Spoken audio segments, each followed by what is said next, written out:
안녕하세요. 속풀이 짬뽕 알뜰 세트입니다. 요즘 정말 돈 벌기 쉽지 않은데요. 좋은 일자리는 경쟁률이 너무 치열하고 바로 할 수 있는 일들은 너무 빡세서 오래 하기 쉽지 않습니다. 그래도 어떻게든 돈을 버는 방법은 여러 가지가 있기 마련인데요. 이번엔 남들이 해보지 않았던 시도로 큰 돈을 번 사람들의 아이템을 모아봤습니다. 그럼 한번 볼까요? 첫 번째는 골프공입니다.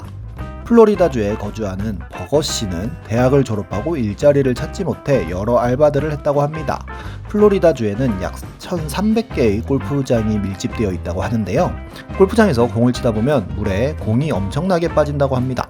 그리고 플로리다주에서는 골프를 치다 보면 악어들을 흔하게 볼 수 있을 정도로 악어도 많다고 하는데요. 얼마 전엔 4.5m 악어가 나타나기도 해서 큰 화제가 되기도 했었습니다. 그래서 혹시나 악어를 만나거나 다른 위험에 처할까봐 공을 회수하지는 않는다고 하는데요. 버거 아저씨는 이 골프공에 집중합니다. 우선 30여 개의 골프장에서 물속으로 들어갈 수 있는 다이빙 허가증을 공식으로 발급받은 후에 합법적으로 골프공을 모으러 다닌 건데요.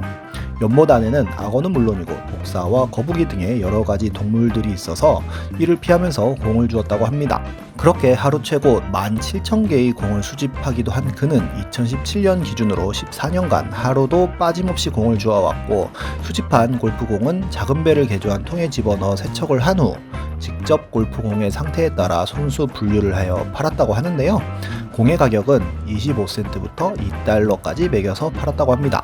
14년 동안 이 중고 골프공 사업을 하면서 총 매출액을 밝히진 않았지만 지금까지 꽂힌 돈이 1,500만 달러, 우리 돈으로 170억 원 정도 된다고 밝혔는데요. 이 정도면 공 주러 다닐만 할 것 같습니다.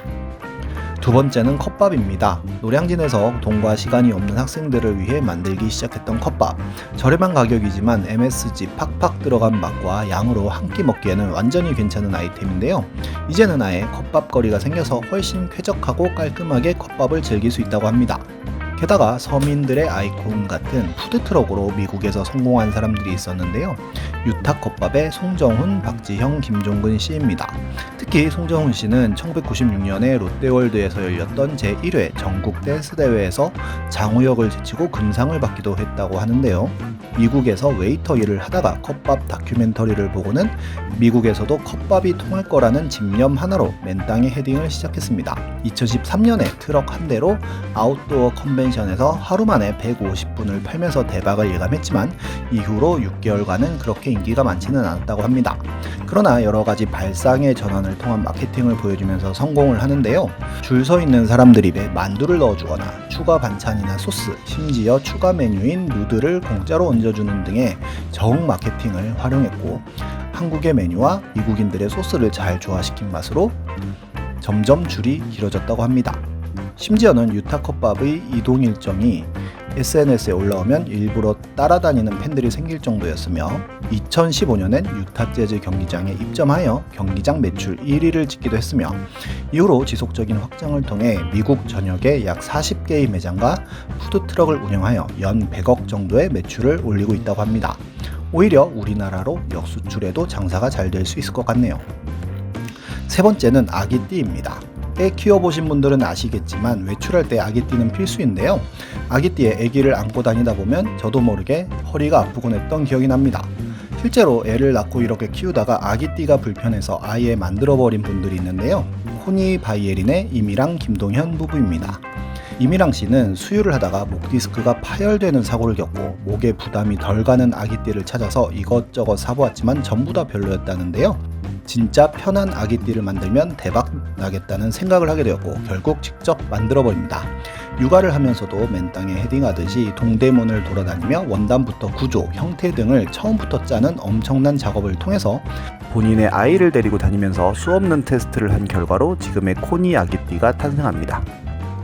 그렇게 편하고 시원하면서 멋있는 아기띠를 개발했는데요. 페이스북과 인스타를 통해 예쁘고 편한 아기띠라는 입소문이 나면서 점점 매출이 늘어갔고 지금은 연 150억 원의 매출을 올리는 기업이 됩니다.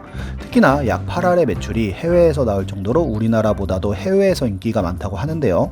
우리나라에 여행 온 일본 엄마들이 코니 아기띠를 보고는 현지에서 입소문이 나면서 일본 어머니들이 그렇게 많이 사고 미국에서는 꿀잠 아기띠로 소문이 나며 아마존 베이비 카테고리에서는 석 달 만에 판매량 순위 5위에 들었다고 합니다.